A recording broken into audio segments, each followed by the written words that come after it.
Hello student, welcome you back in this physics video. In today video we are going to discuss about the projectile motion. In previous video we had discussion about what is projectile and the path which is followed by it, and some of the example we have taken. So let us to do some quick revision of this one. So there we said that student, when anything which is projected in air and which is not propelled by any engine, so that is going to be projectile. तो जो projectile है ये हमारे पास क्या करता है student, दो motion करता है। एक इसका अलोंग हॉरिजॉन्टल होता है और दूसरा मोशन जो है इसका अलोंग वर्टिकल होता है। तो जो प्रिंसिपल ऑफ फिजिकल इंडिपेंडेंस कहता है कि जो मोशन है इसका अलोंग हॉरिजॉन्टल वो एक कांस्टेंट वेलोसिटी के साथ होता रहता है, और जो वर्टिकल मोशन है वो इसका यूनिफॉर्म एक्सेलरेशन में होता रहता है। Uniform means under the effect of gravity जो है वो कॉन्स्टेंटली मोशन करता रहता है। ठीक है। Now the next thing over here student, जो प्रोजेक्टाइल है वो दो, there are the two ways by which we can project them. तो उनको दो तरीके से जो है वो प्रोजेक्ट किया जा सकता है। जैसे for example we are standing at the top of the building. जैसे हम यहाँ पर, ये एक बिल्डिंग है और इस बिल्डिंग के ऊपर खड़े हो जाते हैं। Now from here we throws this stone to the front. ठीक है, तो इस स्टोन को हम क्या करते हैं, आगे की तरफ थ्रो करते हैं हॉरिजॉन्टली। ठीक है, so this stone goes straight for a small distance, thereafter it start to bend downward and it falls on the ground। ठीक है, तो यहाँ पर हमारे पास ये जो स्टोन है ये क्या कर जाता है, मतलब कि एक कर्व पाथ में नीचे गिर जाता है। ठीक है, क्या हुआ यहाँ पर हॉरिजॉन्टली जो है इस जो स्टोन था उसको प्रोजेक्ट किया गया था। ठीक है, तो ये हमारे पास जो प्रोजेक्टाइल मोशन है ये हॉरिजॉन्टली फायर्ड प्रोजेक्टाइल मोशन होगा। ठीक है, और जो सेकंड मेथड है हमारे पास स्टूडेंट इस प्रोजेक्टाइल को प्रोजेक्ट करने का, this is that as we are having the ground and we are throwing it up in the air, so this is going at an angle with the ground. तो ये हमारे पास क्या करता है, जैसे यहाँ पर हमने इसको इनिशियली इस तरह से थ्रो किया तो ये ग्राउंड के साथ एक एंगल के ऊपर हमने इसको थ्रो किया था। ठीक है, तो इसलिए हमारे पास ये जो प्रोजेक्टाइल मोशन होगा स्टूडेंट इसमें, तो ये बनेगा that motion at an angle. So we have to understand this difference over there कि हॉरिजॉन्टली प्रोजेक्टेड कैसा होता है और एट एन एंगल के ऊपर जो प्रोजेक्टाइल है वो कैसे प्रोजेक्ट किया जाता है। ठीक है, तो now let us start in our today's video this projectile which is horizontally projected. So here first we are going to show that when we are going to fire a projectile horizontally, so that time it is going to move under the curve path।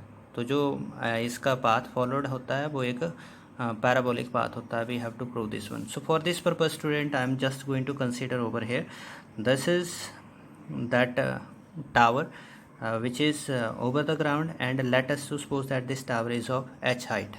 Okay, now from here this point let us to consider it is O point। We are throwing, see that what type of that projection is there, it is the horizontal projection। So therefore from here I am going to throw this stone to the horizontal direction which is parallel to the ground। Okay, and with some initial speed, so it is u। Okay, what as all of us we are known with one thing, ये जो body है ये क्या करती है, under the effect of gravity जो है वो क्या करेगी, डाउनवर्ड फॉल करती है, and it falls back on that ground, और ये ग्राउंड को ए पॉइंट के ऊपर जा कर के टच करती है। Okay, so here we are looking that ये जो हमारे पास एट एनी मोमेंट, ये जो जैसे हमारे पास प्रोजेक्टाइल है वो क्या करता है, यहाँ पर दो मोशन जो है वो पोजेस करेगा, एक हॉरिजॉन्टल में होगा एक वर्टिकल में होगा। जैसे स्टूडेंट यहाँ पर देखो, इस पोजीशन के ऊपर इसने क्या किया, ओनली हॉरिजॉन्टल मोशन किया था जो ग्राउंड के पैरेलल था। ठीक है, but at this position if you will see, तो इस वक्त ये क्या करता है, पैरेलल में भी हमारे पास मोशन कर रहा है और वर्टिकल में भी मोशन शुरू कर देता है। ठीक है, तो बोथ मोशन जो है कंबाइंड हो जाते हैं। ठीक है, तो प्रिंसिपल ऑफ इंडिपेंडेंस क्या कहता है कि जब उस वो हॉरिजॉन्टल मोशन जो है उस बॉडी का वो क्या होता है, यूनिफॉर्म स्पीड से होता है। तो इसलिए यहाँ पर हॉरिजॉन्टल मोशन किससे होगा, इसका u स्पीड से होगा, तो ये यूनिफॉर्म रहेगी। ठीक है, और ये जो वर्टिकल मोशन है स्टूडेंट ये हमारे पास उसकी जो under the effect of gravity होने वाला है। ठीक है, so now let us suppose that there is a point, जैसे हमने सपोज कर लिया स्टूडेंट ये पी पॉइंट के ऊपर मतलब कि पहुंचता है दिस प्रोजेक्टाइल, ठीक है। So if you will see that P, so P is having a vertical, तो पी के ऊपर क्या होता है इसका एक वर्टिकल इसने जो डिस्प्लेसमेंट है वो कर लिया है, ठीक है। तो इसलिए जो वर्टिकल डिस्प्लेसमेंट है स्टूडेंट जो उसने यहाँ पर पी के ऊपर की है, so let it be Y, ठीक है। And second one that it is having the horizontal displacement as well, तो ये हॉरिजॉन्टली जो है यहाँ पर अपने उस रेफरेंस पॉइंट से पी कितना दूर है, तो हॉरिजॉन्टल में वो एक्स डिस्टेंस पर है, ठीक है। तो इसलिए इस पी के पोजीशन कोऑर्डिनेट बन गए X and Y. Okay, now after what time it reaches to that point P, तो अगर हम बात करें कि यहाँ पर पी के ऊपर उसने वर्टिकल मोशन भी किया है, हॉरिजॉन्टल मोशन भी किया है, लेकिन हॉरिजॉन्टल मोशन में क्या हुआ, उसकी ये जो वेलोसिटी है वो तो यूनिफॉर्म है, ठीक है। तो इसलिए after what time it will reach to this point P, तो इसलिए लिखा स्टूडेंट मैंने यहाँ पर कि हॉरिजॉन्टल मोशन में, horizontal motion that how much distance it is going to travel, it travels x distance with u speed and that time will become then t, ठीक है। तो इसने क्या किया, x डिस्टेंस जो है हॉरिजॉन्टल में p तक पहुंचने के लिए वो u स्पीड से कवर करता है, क्योंकि हॉरिजॉन्टल स्पीड उस प्रिंसिपल के अकॉर्डिंगली यूनिफॉर्म है, फिक्स है, ठीक है। और t टाइम में ये क्या करता है, p पर पहुंचता है। Okay, so this is the horizontal motion. Now over there how much is this vertical motion, तो वर्टिकल मोशन स्टूडेंट इसने कैसे किया, तो वर्टिकल मोशन की अगर मैं बात करूँ, ये this was the first point, second point vertical motion. Okay, so to reach at P, so we will see that vertical में ये क्या कर रहा है हमारे पास, under the effect of gravity move कर रहा है स्टूडेंट, ठीक है। तो इसलिए हमारे पास जो second equation of uniform accelerated motion था वो क्या था, S equal to U T plus of half A T square, this was there, ठीक है। तो हमारे पास ये वर्टिकल मोशन कर रहा है, यानी कि अलोंग जो वाई एक्सिस है डाउनवर्ड में ये आ रहा है, ठीक है। तो इसलिए वर्टिकल के लिए मैंने इसको वाई बना लिया कि जो डिस्प्लेसमेंट है इसकी वाई एक्सिस में, और ये जो इनिशियल वेलोसिटी थी वो भी वाई एक्सिस में, और एक्सेलरेशन इसकी ये वाई एक्सिस में। ये हमारे पास वर्टिकल मोशन के लिए जो इक्वेशन ऑफ मोशन राइट की मैंने, ठीक है। Now over here we will say that how much is that vertical displacement, तो इसने यहाँ पर कितनी वर्टिकल डिस्प्लेसमेंट की पी के लिए, so we get that only O से कितना नीचे आ रहा है, ये ओनली वाई डिस्प्लेसमेंट कर रहा है, so therefore vertical displacement is only Y. And the next thing is there that how much is the initial velocity with which it was projected in y axis, तो y axis में यानी कि इस vertical में इसको कितनी initial velocity दी गई थी, so we are looking over here student, initially तो इसको हॉरिजॉन्टली थ्रो किया गया था, वर्टिकल तो इसको थ्रो ही नहीं किया गया, तो इसका मतलब है that it was not having any initial vertical velocity, इसकी कोई वर्टिकल वेलोसिटी नहीं थी स्टार्टिंग में, ठीक है। लेकिन under the effect of gravity इसमें क्या हो रहा है, वर्टिकल मोशन हो रहा है, ठीक है। Now how much is that acceleration now at P, तो ये क्या कर रहा है यहाँ पर वाई डिस्प्लेसमेंट किस में कर रहा है, under the effect of gravity कर रहा है, तो इसलिए डाउनवर्ड मोशन में ग्रेविटी भी नीचे की तरफ लगती है, तो दोनों प्लस ले लिए, तो इसलिए जी हो गया, ठीक है। सो दस we get that, now put all this value we are getting, it is Y, this will become 0 and now next term is 1 by 2 gt square, this will be there। and as we have done this one कि p तक पहुंचने के लिए उसने कितना time लिया था, horizontal motion से हमने वो टाइम फाइंड आउट कर लिया था t, so this is t value, now put it in this relation, therefore y is equal to 1 by 2 g and that t value it is x square by u square। Okay, this is coming over there. Now we are noting it down student कि जो vertical motion हमारे पास जब हो रहा है तो उसमें acceleration constant है, ठीक है, यूनिफॉर्म है, और जो हॉरिजॉन्टल वेलोसिटी थी इनिशियली वो भी कांस्टेंट ही है, ठीक है। तो इसलिए इसका मतलब ये सारा फैक्टर क्या बन गया हमारे पास कांस्टेंट, तो ये क्या बन गया K X square, so that implies Y is equal to K X square. So this is the equation of that curved path, ठीक है। सो दिस शोज दैट, ये इक्वेशन स्टूडेंट हमें शो करती है कि जो पाथ है वो एक कर्व्ड पाथ है, पाथ इज कर्व्ड, और इधर पैराबोलिक दैट वी विल से, तो तो पाथ जो है एक कर्व पाथ है या फिर एक पैराबोलिक है जब भी आप किसी बॉडी को हॉरिजॉन्टली प्रोजेक्ट करते हो, ठीक है। सो दस we have proved this one that y equal to K X square, so that path is parabolic है। Now let us to find over here student that the time of flight and horizontal range. So over here time of flight student, what is the meaning of this? Time of flight का मतलब होता है student that the time for which this projectile it was in air, या फिर वो time जब हमने उसको प्रोजेक्ट किया तो ओ से ए तक पहुंचने के लिए इसने जो टाइम लिया, तो उस वक्त ये क्या था, ओनली एयर के अंदर ही मूव कर रहा था, ठीक है। तो इसलिए हमारे पास that time for which projectile was in air,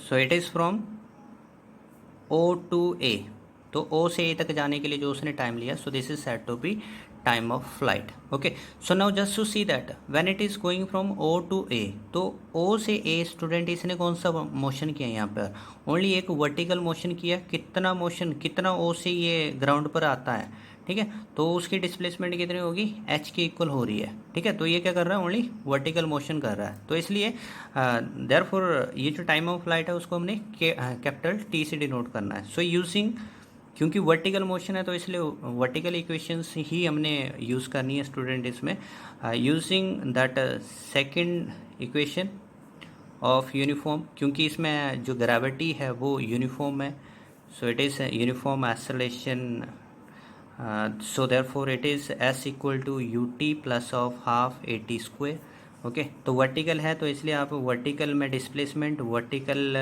के अंदर इनिशियल वेलोसिटी u y, और वर्टिकल के अंदर इसकी एक्सेलरेशन आप नोट करोगे, ठीक है। सो हेयर इन वर्टिकल, तो जब ये O से A आता है तो इसने कितना वर्टिकल डिस्टेंस मूव किया स्टूडेंट, ये तो वर्टिकली h ही मूव करता है ना। जब ये O से A आया तो इसने कितना वर्टिकल डिस्प्लेसमेंट किया, तो ये तो h ही था, ठीक है। तो इसलिए this is h, and how much is that velocity with which it was projected in vertical axis, तो वर्टिकल एक्सिस में तो इसको हमने प्रोजेक्ट ही नहीं किया था, ये तो हॉरिजॉन्टल में प्रोजेक्ट किया था, तो इसलिए initially it was not projected in vertical axis, and that acceleration, so it was moving under the effect of gravity, ठीक है। तो प्लस जी हो गया हमारे पास। So that's we will have this one, then it is h is equal to 1/2, क्योंकि ये वाला फैक्टर क्या हो गया, 0, तो इसलिए आ गया 1/2 g, and this t it is equal to time of flight, so it is t का square this will come, so that implies student this is time of flight is equal to double of h by g and it's whole under, this is that time of flight. तो इतनी देर के लिए ये क्या होता है हमारे पास, उस एयर के अंदर मूव करता है, okay. So that time which is taken to reach from O to A, it is time of flight, so which is that h is that height of the tower, जितनी height से आप उसको drop कर रहे हो या throw कर रहे हो, और दूसरा जो है इसमें ये एक्सेलरेशन ड्यू टू ग्रेविटी आता है। Now the next we are going to find out कि at what distance, at horizontal distance from this that bottom of the tower it is going to fall, तो इस tower के base से ये कितना दूर गिरता है, ठीक है। तो स्टूडेंट ये जो हमारे पास यहाँ पर टावर के बेस से जो A का डिस्टेंस है, ठीक है, इसको बोला जाता है रेंज, रेंज को हम R से डिनोट करते हैं, okay. So we want to find over here this range, so let us to find it out. So here student range, so it is that distance between this base of tower and A point, okay। so this is that our range, or either we can say that how much is the distance, or it is horizontal distance along the ground, so this is range over here, तो range को हमने R से denote करना है, ठीक है।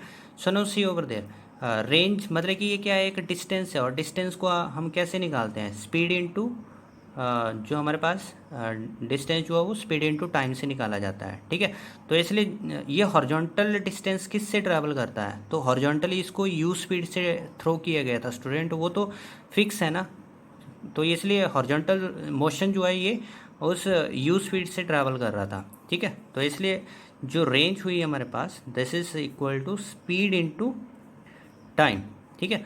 सो over hair speed हमारे पास u horizontal speed से ये ट्रैवल कर रहा था, and this t it was the time of light, क्योंकि यहाँ a तक पहुँचने के लिए उसने कितना टाइम लिया, जितना o से a तक आने के लिए टाइम लिया था उतना ही इसने बेस से उस a तक जाने के लिए टाइम लिया, ठीक है। तो इसलिए हमारे पास टाइम ऑफ लाइट यहाँ पर, so this will be the range. So range is equal to then under of double of h by g into u. So this is that range. Now at any point we want to find out the direction of its velocity and how much is its velocity as well. So let us to see how to find it out. Okay, to find out this velocity at an instant, student, for example, that suppose that here at this point we want to find out, this is the q point, and at this point we want to find out its resultant velocity. So as we are known, q के ऊपर ये क्या कर रहा है, हमारे पास एक vertical motion भी हो रहा है इसमें स्टूडेंट, यानी कि नीचे की तरफ भी आ रहा है, साथ ही साथ ये क्या कर रहा है, आगे की तरफ भी अलोंग द ग्राउंड भी एक मोशन कर रहा है, ठीक है। तो जो अलोंग द ग्राउंड है इसका मोशन स्टूडेंट, वो इसका हॉरिजॉन्टल जो हमारे पास वो वेलोसिटी जो x के अलोंग इसको लेकर के जा रही है, फॉरवर्ड लेकर के जा रही है, और दूसरी जो वर्टिकल डायरेक्शन में इसको मूव कर रहा है वो वेलोसिटी इसकी वी वाई है, ठीक है। तो जो रिजल्टेंट वेलोसिटी है that will be the tangent to the curve, ये टेंजेंट टू द कर्व है, ठीक है। तो इसलिए हमारे पास ये जो रिजल्टेंट वेलोसिटी है यहाँ पर स्टूडेंट, ये इसके दो कंपोनेंट से शो की जा सकती है। एक वो कंपोनेंट जो इसको फॉरवर्ड लेकर के जा रहा है जिसको हमने वी एक्स लिखा, और दूसरा वो कंपोनेंट है जो इसको वर्टिकली नीचे की तरफ लेकर के आ रहा है, जिससे वर्टिकल मोशन हो रहा है, ठीक है। तो इसलिए यहाँ पर let us to suppose that ये जो हॉरिजॉन्टल कंपोनेंट था उसके साथ ये एंगल जो है रिजल्टेंट वेलोसिटी का वो v बन रहा है, तो ये दो इसके रेक्टेंगुलर कंपोनेंट हैं, ठीक है। तो इसलिए हमारे पास यहाँ पे जो रिजल्टेंट वेलोसिटी है स्टूडेंट, वो इट्स मैग्नीट्यूड विल बी, तो मैग्नीट्यूड कैसे निकाला जाता है, हमारे पास parallelogram law of vector addition से निकल आएगा। It is V square X that plus V square Y, ठीक है। तो ये हमारे पास रिजल्टेंट वेलोसिटी का मैग्नीट्यूड हो जाएगा। Now over here how much is this velocity which is along X axis, so we are looking that student की जो हॉरिजॉन्टल डायरेक्शन में वेलोसिटी थी वो हमारे पास क्या थी, प्रिंसिपल ऑफ फिजिकल इंडिपेंडेंस से वो तो यूनिफॉर्म थी, सो इट वाज यू, ठीक है। तो यू स्पीड से ये चल रहा था, ठीक है। And second thing over there this that velocity in Y axis, तो उसकी वाई एक्सिस में जो वेलोसिटी थी वो कितनी थी, सो it is the final velocity. तो फाइनल वेलोसिटी कैसे निकालें हम स्टूडेंट यहाँ पर, तो ये फर्स्ट इक्वेशन ऑफ मोशन से कि u प्लस ए टी, ठीक है, यहाँ से हम क्या कर सकते हैं, इसकी फाइनल वेलोसिटी जो है इस क्यू पॉइंट के ऊपर निकाल सकते हैं, ठीक है। तो सी ओवर हेयर इनिशियली उसको वाई एक्सिस में तो थ्रो ही नहीं किया गया था, तो इसलिए इनिशियल वेलोसिटी उसकी जीरो, लेकिन जो एक्सेलरेशन थी इसकी वर्टिकल में वो एक्सेलरेशन ड्यू टू ग्रेविटी के इक्वल होती है, ठीक है। And over there that time which is taken to reach at this Q, it was let us to take that it is T, ठीक है। तो इसलिए हमारे पास ये क्या हो गया, हमारे पास this is the final velocity in its vertical, तो ये हमारे पास बना जी टी के equal, this is G T, and that horizontal velocity vx it was u. So thus resultant velocity student we are getting it is as that of u square plus g square t square, this is there, okay. And if we want this direction, तो जो direction है हमारे पास इस resultant की of v, so this is given by tangent of the theta. तो ये दो rectangular component है, तो इसमें जो एंगल है किसके साथ बन रहा है, हॉरिजॉन्टल के साथ बन रहा है, तो हॉरिजॉन्टल के साथ है इसलिए हमारे पास स्टूडेंट यहाँ पर वर्टिकल कंपोनेंट अपॉन में हॉरिजॉन्टल कंपोनेंट, तो vertical V Y, horizontal V X होगा, ठीक है। सो दस we obtain over here it is V Y, it is G T, and vx is u, okay. So thus we obtained over here in today's video this that path which is followed by the projectile, it is a curved path, and the time which is taken by this projectile, it is time of flight, and the distance which is horizontally moved by this projectile, it is said to be range. And if at any point you want to find out resultant velocity. So this resultant velocity, it is the combination of its two component. So therefore using the formula we have calculated over here that component which is along x-axis and which is along y-axis. So thus we finally got our relations. Okay, so that's all from my today's video. Thank you for watching this. Stay healthy, have a good time.